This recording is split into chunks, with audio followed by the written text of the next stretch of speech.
Hello, Geminis. This is your reading for 2014. So let's see.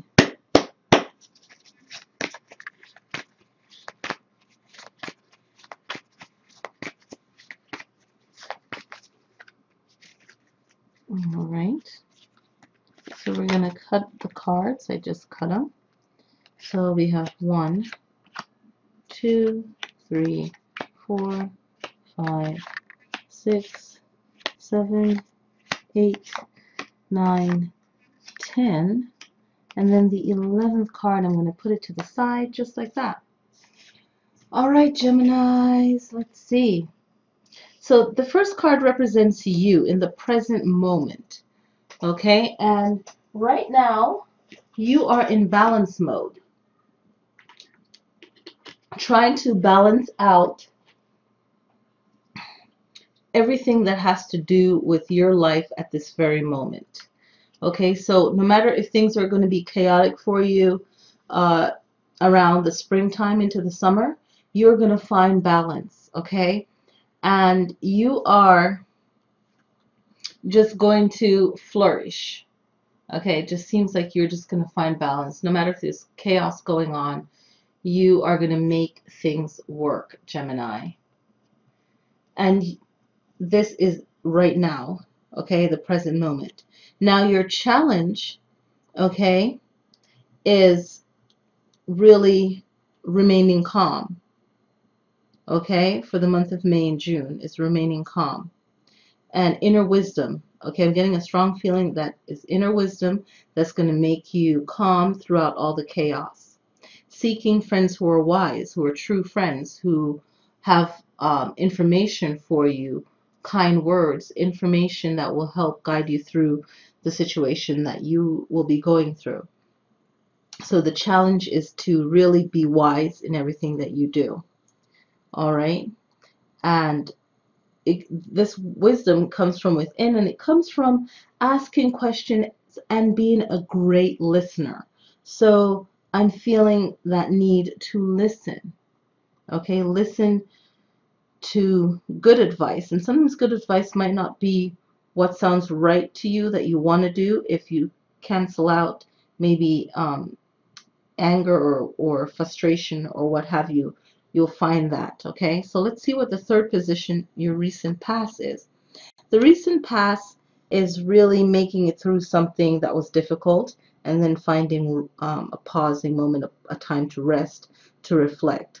So it was going through maybe a battle, just a rough patch, maybe a lot of work for some of you, whatever it was, you found rest in your recent past. Okay? And in the fourth position is the Knight of Pentacles, or the coins as I have them in my card deck. Okay? So let's look at the Four of Swords. And I wanted to say that in this time that you found rest and you went through what it is that you needed to go through, you also found it a spiritual moment as well. Okay, maybe you saw maybe a lot of threes or a lot of symbols that were, if you're a very in tune person, maybe the message was coming through to you in symbols or thoughts, and you couldn't really figure it out, but it was a message of really finding peace. Okay, and that's the main message, is you finding peace. And you can see, if I move it for you, you can see it a little bit clearer. Okay, and then you have the Knight of Coins, as it's called in my deck, and this is the Morgan Greer cards that we're using. And the Knight of Coins, it's asking you to really focus on hard work. And it's working smart, I like to say. Your skills, what you can offer in your life that will be a benefit for you and for others. So a Knights represent skills, and the coins is your prosperity. Okay, so Gemini, this is saying, it's even if it's upside down, flip your thinking, your thought of what prosperity is for you and what you can do in your work. Okay, so change your idea of that and see how that comes about for you. And the best outcome is in the fifth position. And the fifth position, we have the Four of Staves. And this is called for celebration. So if this is your birthday coming up, you know, if you happen to be a loner, however your cards work, I like to remind you that this is for Geminis, and also if your rising sign is Gemini. So celebrate your birthday. Maybe it doesn't have to be big. It could be just a small group of friends. It could be with one person. Maybe you're going away. I have a friend that's a Gemini, and that particular friend is going away. It's, you know, it's going to be quiet and fun. So I think this is great. You can celebrate your birthdays in different ways. Maybe a group of friends. Maybe you're going solo to just kind of retreat, or with one other friend. So this is a beautiful thing. And this is in the best outcome for you is really celebration. Okay? And the Knight is in the immediate future. So the immediate future is rethinking your job, your work, how you earn your living, you know, rethinking that. And the best outcome is really um, celebrating. Make sure that you're still having fun, no matter what that is. Okay. In your distant past, in the sixth position, we have the King of Coins. In my deck, it is, right? So this is your prosperity, your another prosperous card for your distant past. So in the past, things were better, and they got better. Okay, this is the the vibe, the feeling is that things got better, but you were still worried, and still your mind state was still in the mode that you were in before things started getting better. All right, so remind yourself of your accomplishments in the recent past, and this is like more of an encouraging card, encouraging you to keep at what you enjoy, what you like to do, and you know, thinking outside of the box is also what the Knight of Coins is asking too. So just remember that. Okay, so you are in charge of inspiring yourself. Don't get down on yourself. All right. Wow. In the seventh position, this represents anything that's affecting your situation right now and lessons learned, because seven is continual spiritual journey. So when I do personal card readings, I will also give you numerology as well to help you. So this is a general reading. So the Fool now is saying maybe other people's perception of what you're doing, or what's important to you, that is not important. Okay, focus on what you know that you need to do, is what the Fool is saying. You have a vision. You can see where you need to go. You know what you need to do. All right, you're going to make things work for you. And it's also another warning to I feel that goes along with the Knight. Okay, whenever I read it, I just feel that it's saying, these two cards are saying, hey, as a financial situation and as a factor that's outside of your control, and this is in your control, and things are going to be out of your control. However, make the best decisions that you can. Okay, so now your perspective is in the ninth position. I'm sorry, in the eighth position, which is your influences that is also around you. Okay, so make sure that you stay true to you and not get distracted, is what I'm feeling. Distraction. Don't get distracted. Keep on point. You're doing great. Keep moving. Okay, this is just another reminder to just be true to you. Okay, keep moving forward. And then in the ninth position, which is hopes and fears, endings and beginnings, all right, is the Temperance card. And I love the Temperance card. I like my angel card, you know. Mine's a girl, and it's really finding clarity. I'm feeling a strong clarity and feeling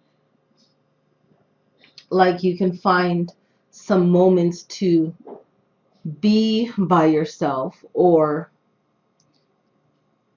every day, Gemini, clear your mind, you know, have a song, maybe something that is just going to clear your mind. Music, relaxing music, calming music. Find what works for you. Maybe it's a mantra. Maybe it is stretching when you wake up, laying in bed. But find something to do every day that will clear your mind and allow you to think clearer throughout your day. But it's the start. It's the way you start your day and the way that ends your day that's going to help bring balance again into your life. Okay, so in your first position, which is your present, is asking you to take leadership, and you have the Two of Coins, and I feel like the Temperance card is saying, remember to find something every day that cleanses your mind, body, spirit, get you balanced for the day. And I just got like a strong feeling of maybe a certain Gemini out there, that you have coworkers or just people that you probably aren't even really associated with, that are just yapping away, and you just got to block out the external noises. And that's your hopes and fears. Don't let your hopes and fears, the Temperance positions, your hopes and fears. Some people say fear can drive you to do things, and some people, you know, the excitement of what you do, it gives you drive. So fuel yourself to move forward is the main message for you. And then the 10th position is the final outcome. And the final outcome, you have the Six of Cups. And I love the Six of Cups. And I don't think that I've done this card yet in my deck. I'm not sure. And I feel like this is saying, with a child's mind, to overcome this fear, hopes and fears, right? Overcome that. In the 10th position, the final outcome, you standing alone. And standing alone doesn't mean you're necessarily alone, but it could mean you're standing within yourself in your truth, and you're not perfect, but you're like, hey, I'm here, I'm gonna do it. And it's like with a child's heart, with a child's mind. Look at your situation like an adventure. A friend once told me, when I was going through a hard time, she said, look at your new life now as an adventure. And it really fuels you to be creative and move forward. So really be creative, Gemini, and that wonderful personality. You bounce back fast. You can do it. Whoop, whoop. And then the 11th card, the 11th position, we have the biggest message, big message. And I love the cups, because that's like healing waters. I always say the cups are like healing waters. And you have the Knight of Cups, and the Knight of Cups is all about confidence. Ha! I was talking about that. Okay? Confidence. All right, in so many words, confidence. And it's like giving yourself a new beginning. Okay? And invite that healing element of water into your life. Invite the skills that you have to shine forth, to shine forward within you, outwards. Your confidence is the biggest message. Your confidence in yourself. That's the big message for the 11th position, is having confidence and allow yourself to heal. I know that Gemini, you are an air sign, but water is healing to all. And heal yourself. How can you do that? How can you feel good about yourself? Moving forward. All right? So this is your reading, Gemini. Happy May. Happy June. Keep moving forward. remember to, and you know, bubbly personality, Gemini, just remember to uh, just kind of connect, tap into your inner hermit, that quiet side, whatever your rising sign is, you know, whatever your moon sign is if you're a woman, and the sun sign for the men, your true sign, really connect to it. And for more balance and confidence in yourself, really just meditate on what you know you enjoy the most, and let that fuel you in every part of your life, even the lowest parts, the things that you don't like to do, wherever you are, whatever you're doing, you know, just feel good about yourself and have that confidence throughout the chaos in your life. And I know you guys probably can't see, the seventh card was the Fool. So in case you're watching the video and you're like, I'm taking notes, because a lot of my friends and people, they take notes, and I take notes when I get my cards read. So this is it. So if you want a personal reading, like I said, this is just a overall general reading for Geminis. If you want your own personal reading, please contact me. And this is it. Have a wonderful, wonderful summer, wonderful spring, and wonderful summer.